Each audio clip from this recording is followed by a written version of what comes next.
Et bonjour à tous, bienvenue à un nouveau vlog. Aujourd'hui on est parti de là où on était, on a fait à peu près 200 km pour arriver ici. On est chez les grands-parents de ma mère et je suis dans le salon.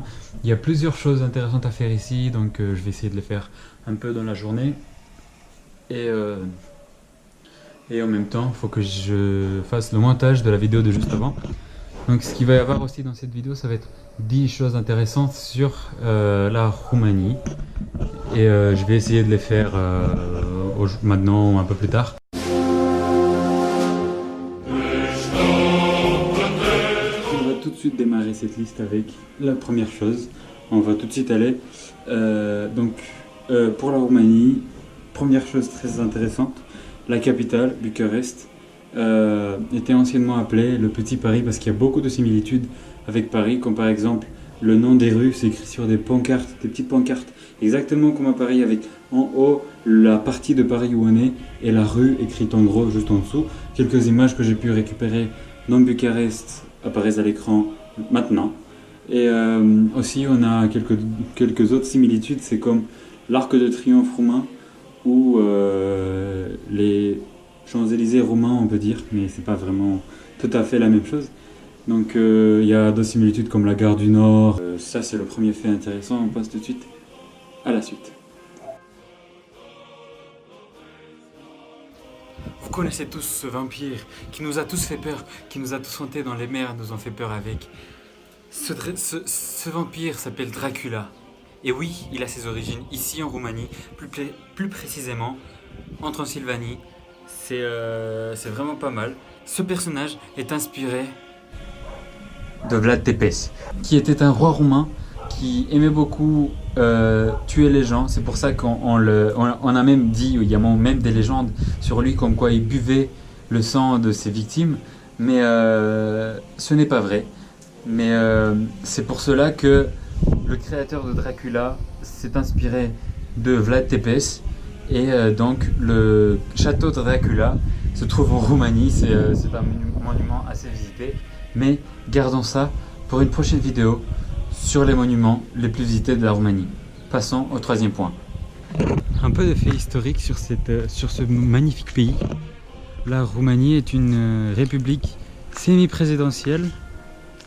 La Roumanie a comme capitale Bucarest. En Roumanie on parle roumain. Et elle a près de 238 000 km². Pour ce quatrième point, on va voir si ma soeur s'en souvient. On va voir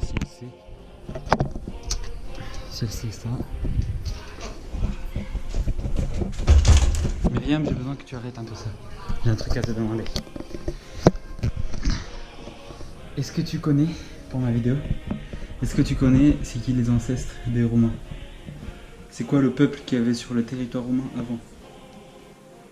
Je sais pas. C'est pas grave si tu le sais pas. Il s'agit donc des Daces. Les Daces, c'est un peuple qui était là sur le territoire roumain avant que les Romains arrivent là, et qui était le peuple Dace a été conquis par l'empereur Trajan, je crois. Oui, l'empereur Trajan. Et oui, pour certains d'entre vous, vous l'aurez déjà compris, on va parler maintenant, sur le cinquième point, de la voiture, la marque de voiture roumaine, qui est Dacia, qui a été rachetée par Renault en 1999 et qui depuis fait des versions qui ont moins bien marché des Renault, des voitures Renault. Et c'est vrai que peut-être certains d'entre vous le savez déjà, mais pas tout le monde, on me l'a déjà demandé. Est-ce que Dacia, ça a quelque chose à voir avec les Daces, les ancêtres roumains, etc. Et oui, en effet, ça a à voir avec les ancêtres roumains. Pour ce sixième point, on va parler un peu de la monnaie officielle roumaine, qui est le leu. Le leu, ça s'appelle comme ça, leu ça veut dire lion en français. Et on a différents types de monnaies, ça c'est les billets de 1 leu. On a aussi les billets de 5 lei.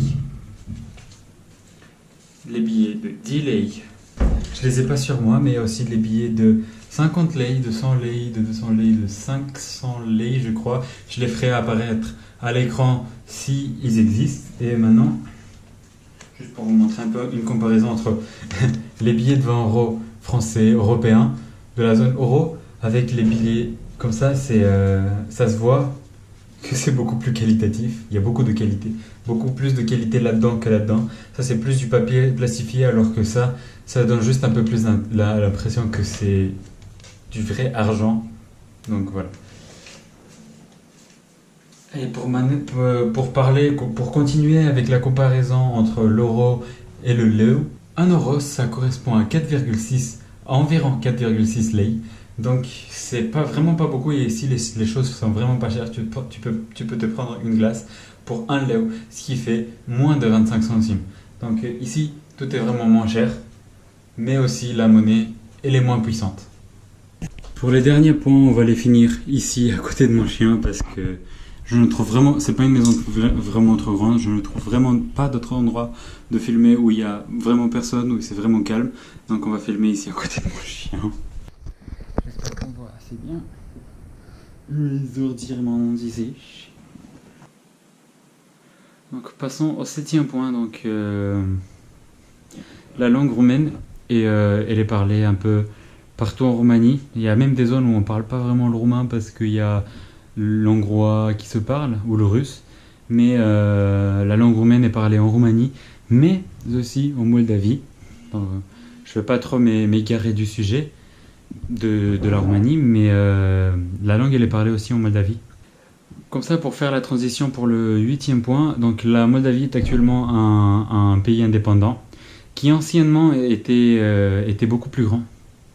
Mais dont certains de ces territoires ont été partagés par les pays voisins, c'est-à-dire l'Ukraine ou la Roumanie. C'est pour ça qu'on a, je ne sais pas si en Ukraine on a une région qui s'appelle Moldavie, mais je sais qu'en Roumanie on a la Moldavie roumaine, où c'est pas vraiment la même chose, mais ça reste quand même une ancienne partie de la Moldavie ancienne, donc c'est une bonne chose à savoir. Parlons géographie pour le 9e point. La Roumanie a une chaîne de montagnes qui s'appelle les Carpates, et un fleuve passe par la Roumanie, s'appelle le Danube, un fleuve plutôt important qui fait aussi la séparation entre la Roumanie et la Serbie, un petit peu au sud. Et on a aussi une partie mer pour aller à la plage, la mer Noire. Pour situer un peu la Roumanie dans l'Europe, c'est dans l'Est. Comme pays voisins, il y a la Serbie, il y a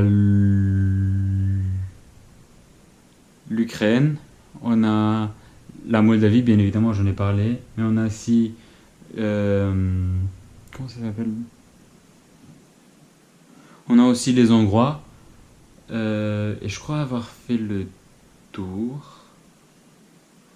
Oui, j'ai fait le tour. Donc c'est dans le sud, dans le sud-est, un peu dans le sud-est, mais plutôt dans l'est. Et pour finir cette vidéo, on va parler du 10e point, c'est-à-dire il y en a beaucoup qui m'ont demandé pendant les années où j'habite, depuis que j'habite en France en fait, on me demande si la Roumanie fait partie de l'euro.